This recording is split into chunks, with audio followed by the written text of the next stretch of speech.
Chapter 18. The grand tapestry of time shimmered before Elliot, threads of fate intertwining and unraveling at his will. He stood within Tyron's private chamber, a hidden sanctuary deep within the Golden Palace, where the echoes of courtly intrigue faded into a hushed silence. He surveyed the scene unfolding before him, a tapestry woven from the life of Alice, her mortal existence a plaything in his hands, her destiny manipulated by his unseen influence. "Gone," he murmured, his voice a low, seductive purr that held a hint of frustration. "She slipped through my fingers again." "How? Irksome!" A flicker of annoyance crossed his face, his amethyst eyes hardening with a cold determination. "But not for long," he vowed, his voice laced with a chilling resolve. "I will find her, even if it takes me to the ends of the earth. And when I do—" His voice trailed off, a sinister smile playing on his lips. "She will be begging to come back." He turned to Tyron, who stood beside him, his ancient eyes twinkling with a knowing light.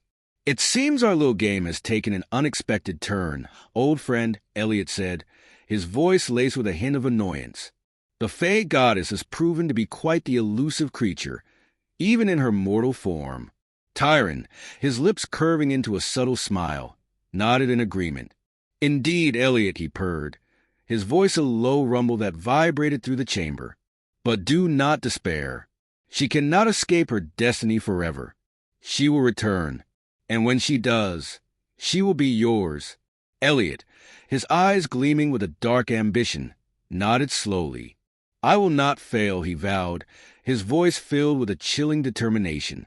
"I will break her, bend her to my will, and use her power to reshape the celestial realms in my image." He paused, his gaze fixed on the tapestry, his mind drifting back to the countless times he had visited Alice in her dreams, taking on different forms, different roles in her life. He had been everything from her lover, her tormentor, and even her savior, weaving himself into the very fabric of her existence.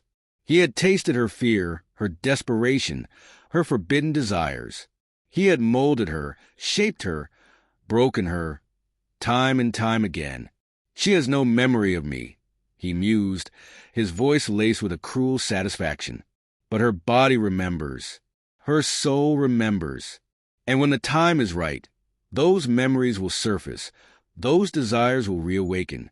She will come to me, begging for my touch, my love, my salvation." He chuckled, a dark, chilling sound that echoed through the chamber. "I have planted the seeds of desire deep within her heart," he whispered, his voice a seductive caress. "And when they bloom, she will be mine. She will have no choice."